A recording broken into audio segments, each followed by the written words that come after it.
ఇదే అంశంకి సంబంధించి మరింత సమాచారం మా కరెస్పాండెంట్ శ్రీధర్ మనకి లైవ్ లో అప్డేట్స్ అందిస్తారు. శ్రీధర్, గ్రాడ్యుయేట్ ఎమ్మెల్సీ ఎన్నికకి సంబంధించి ఏర్పాట్లు ఎలా ఉన్నాయి? అట్ ద సేమ్ టైం మరి కాసేపట్లో పోలింగ్ కూడా ప్రారంభం కాబోతుంది. అప్డేట్స్ ఏంటి?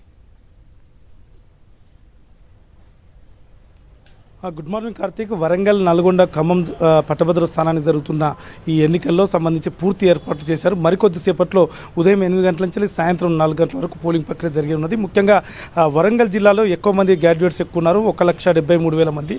అదేవిధంగా నల్గొండలో 1,66,000 మంది చిల్లరగా ఉన్నారు.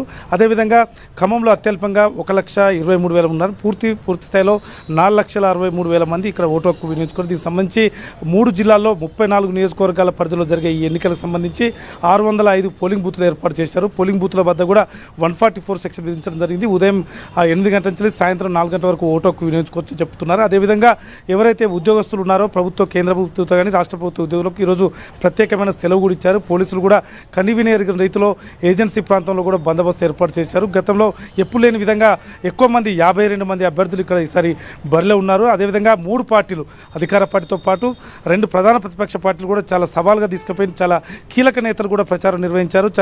ఒకరిపై ఒకరు చాలా దుర్భాషలు ఆడుకున్న పరిస్థితి కూడా ఇక్కడ నెలకొంది. అయితే ఈసారి మాత్రం గతంలో ఇది పల్ల రాజేశ్వర రెడ్డి బీఆర్ఎస్ తరఫున రాజీనామా చేసిన ఎమ్మెల్సీ స్థానం కాబట్టి తాను నిలబెట్టుకోవాలని బీఆర్ఎస్ ప్రయత్నం చేస్తున్నది. ఎట్టి పరిస్థితుల్లో అధికార పార్టీ అధికారంలోకి వచ్చిన తొలి ఎన్నిక కాబట్టి తప్పనిసరిగా కూడా నిలబెట్టుకోవడం కాంగ్రెస్ ప్రయత్నం చేస్తున్నది. అయితే బీజేపీ మాత్రం అదేవిధంగా చాలా ప్రయత్నం చేసినప్పుడు కూడా ఎక్కడ కూడా కొంచెం ప్రభావితం చూపించే కనిపించలేదు. అయినప్పటికీ కూడా 3 పార్టీల మధ్యలో ప్రధాన పోటీ కనిపిస్తున్నాం. మొత్తానికి మనం చూడొచ్చు, ఇప్పుడు వరంగల్లోని వివేకానంద కళాశాల వద్ద ఉన్నాం. వివేకానంద కళాశాలలో అన్ని ఏర్పాటు చేశారు. పోలింగ్ సంబంధించిన ప్రక్రియకు సంబంధించిన ఏర్పాట్లు పూర్తి స్థాయిలో చేశారు.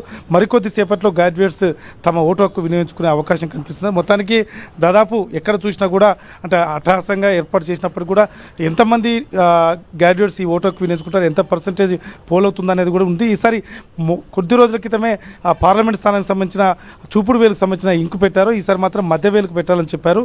అదేవిధంగా నోటాకు సంబంధించిన ఓటు కూడా ఉండదని చెప్తున్నారు. అయితే ఎంతమంది గ్రాడ్యుయేట్స్ను ప్రభావితం చేస్తారు, ఎవరు అధికార వైపు మొగ్గు చూపుతారా లేకపోతే ప్రతిపక్షాల వైపు మొగ్గు చూపుతారా అని చూడాలి. మొత్తానికి అభ్యర్థులు మాత్రం చాలా సవాలుగా తీసుకుని ప్రచారం చేశారు. ఖమ్మం జిల్లాలో కానీ అదేవిధంగా నల్గొండ జిల్లాలో కానీ ముఖ్యంగా ఏజెన్సీ ప్రాంతంలో, సమస్యాత్మక ప్రాంతంలో పోలీసులు భారీ బందోబస్తు ఏర్పాటు చేశారు. ఉన్నతాధికారులు ఎప్పటికప్పుడు సీసీ కెమెరాల ద్వారా మానిటరింగ్ చేస్తున్న పరిస్థితి కాబట్టి సాయంత్రం 4 గంటల వరకు ప్రశాంతంగా కొనసాగే అవకాశం మాత్రం మనకు స్పష్టంగా కనిపిస్తున్నది. కార్తీక్.